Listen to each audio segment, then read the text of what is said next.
A Mulher no Tempo das Catedrais, de Regine Pernod. Como esse livro não está em domínio público, eu farei apenas uma breve leitura de alguns trechos, só uma degustação. Essa edição é da editora Gradiva, de Portugal. Vamos pegar o trecho da primeira parte, antes do tempo das catedrais. 1. Clotilde. Foi com a chegada de uma mulher que a nossa história se transformou na história da França. Clovis, rei dos francos sálicos, que originários dos arredores de Tournois, conquistaram uma boa parte do norte da Gália, manda buscar em Genebra para que se torne sua esposa, Clotilde, sobrinha de Gondebald, rei dos burgúndios. Por ocasião de uma das numerosas embaixadas enviadas por Clovis à Burgúndia, escreve Gregório de Tours, o historiador destes francos que vão fazer a França. Os seus enviados encontraram a jovem Clotilde. Informaram Clovis da graça e da sabedoria que nela verificaram e das indicações que recolheram sobre a sua origem real. Sem demora, ele pediu em casamento a Gondebald. Este entregou aos enviados, que se apressaram a levá-la a Clovis. Quando a viu, o rei ficou encantado e desposou-a, se bem que uma concubina lhe tivesse já dado um filho, Thierry. Quando se estuda a história do Ocidente, é impressionante ver a que ponto foi masculina até este século V. Quantas mulheres se podem citar durante os séculos de existência de Roma e da sua dominação? Certamente retém-se o nome de Agripina, a mãe de Nero, mas ela deve-o mais a Ratine do que a Tácito. Numerosas moedas trazem a efígie de Faustina, mas o que se sabe dela?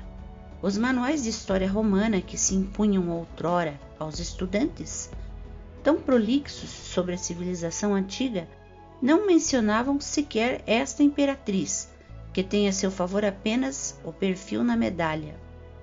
Com Clotilde, a presença da mulher torna-se evidente e a sua influência uma certeza.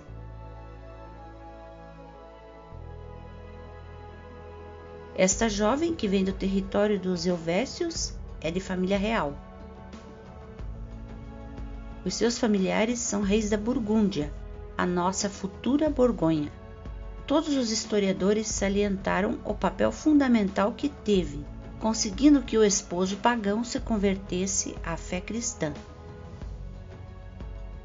O batismo de Clovis, quer para os eruditos mais escrupulosos, quer para os cronistas mais divagantes, constitui o primeiro passo da nossa história, e a sua representação no topo da Catedral de Reims atravessou os séculos. Ora, foi uma mulher que a conseguiu. Decisão essencial na medida em que o conjunto do povo, sobre o qual Clovis, através de sucessivas vitórias, vai pouco a pouco exercer uma supremacia, talvez mais nominal do que real, mas que pela primeira vez lhe dará unidade. É cristão.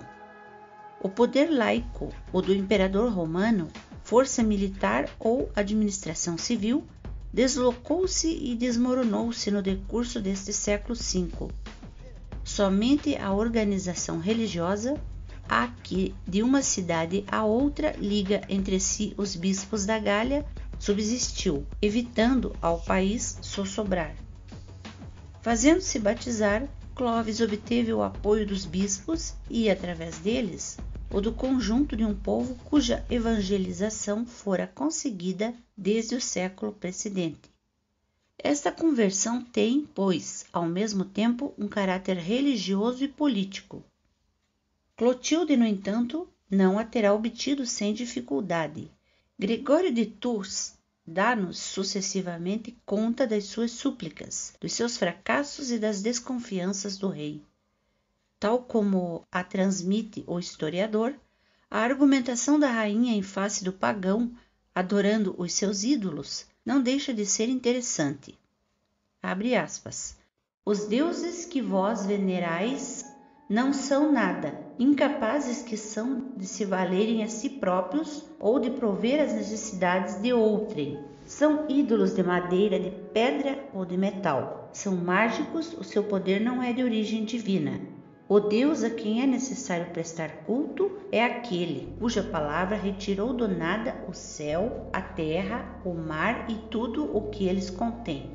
É por efeito da sua vontade que os campos produzem as colheitas, as árvores os frutos e as vinhas as uvas. Pela sua mão foi criado o gênero humano.